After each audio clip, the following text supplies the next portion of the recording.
हम पे विपता पड़ी बलम तुम कठिन पे जठानी, निक ध्यान से देखो पिया लला जी त्यारो इलासानी। अरे रात दिन मरघट में सूखे और हमें न मालूम हती बलम तुम कफन के भूखे।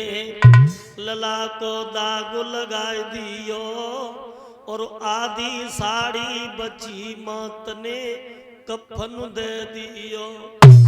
आधी साड़ी है ले और लाला के मुंह पे मुंह धर के रोई है। लाला एक दिन वो समय था कि तेरे लिए हजारों हीरे मोती चढ़ाए गए, तेरे ऊपर हजारों हीरे मोती बहाए गए और आज तेरे लिए कफन भी नसीब नहीं है। माताओं, बेटा की लाश को छोड़ी तारा धर्म की रक्षा करने के लिए वहां से भागी है, लेकिन कपटी विश्वामित्र ने रास्ते में दो बच्चों को काट करके डाल दिया और आवाज लगा दी काशी के लोगों, काशी में डाहन आएगी। देखो कितनी बड़ी परीक्षा थी, तारा डाहन बन गई। काशी के लोग तारा के पीछे पीछे भागे, लेकिन तारा एक दुर्गे के मंदिर में गिर गई। आहा, अरे पार कर्म में लिखो सती के मठ में घुस आई।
काशी के लोगों ने आकर के मंदिर को चारों तरफ से घिरवा लिया, लेकिन काऊ की हिम्मत न पड़ी, डाहन को मारे। अंत में हरिश्चंद्र को बुलवाया और हरिश्चंद्र से कहा कि तारा वो इसमें डायन है, मंदिर के अंदर डायन है, इसे मारो। हरिश्चंद्र बोले डायन कोई नहीं मारने वाला, बोले तुम्हारे अलावा कोई नहीं मार सकता। अंदर जैसे ही घुसे, रानी तारा के बाल बिखरे थे, सो रही थी, तो केस पकड़ के उठा कर लाए हैं और मंदिर के बाहर ले आए और तारा को देखा तो बोले तारा तू क्या तू डायन है, बच्चों को खाती है? तारा बोली पिया जब मैया ने अपना लला डसलो हो तो हमसे बड़ी दुनिया में कोई डायन नहीं। मारो, अगर तलवार झुक गई तो सूर्यवंश की झंडी झुक जाएगी। तो तलवार लेकर के हरिश्चंद्र ने रानी तारा को मारना चाहा, पीछे से विश्वामित्र ने तलवार को पकड़ लिया। जाओ, अरे ये रानी तुम्हारी तारा है। विश्वामित्र को देखा, हरिश्चंद्र बोले स्वामी जी आप तो वही महात्मा हो, तुमने सारा राजपाट दान में ले लिया था, अब क्या मेरे प्राण लेने आए हो? लेने न आए, अब हम कुछ दे भी आए। हमारे साथ तुम घर से 3 प्राणी आए थे, लेकिन एक बच्चा तो है, बच्चा नहीं दिखाई दे रहा।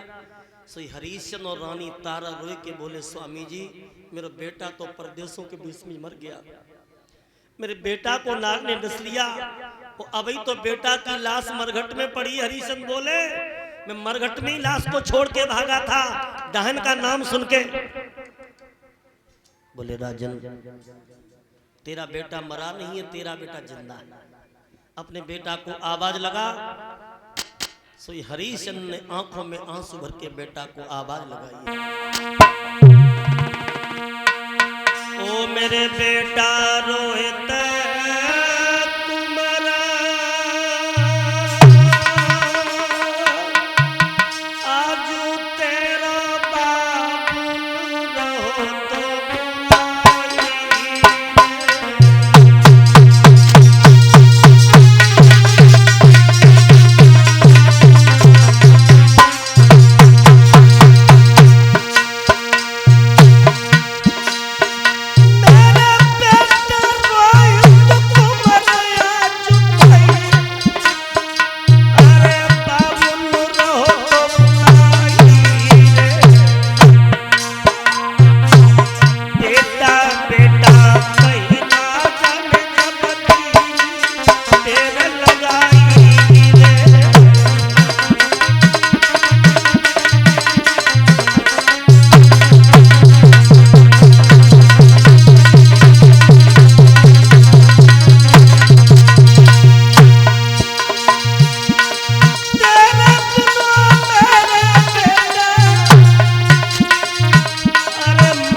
तो आवाज लगाई है।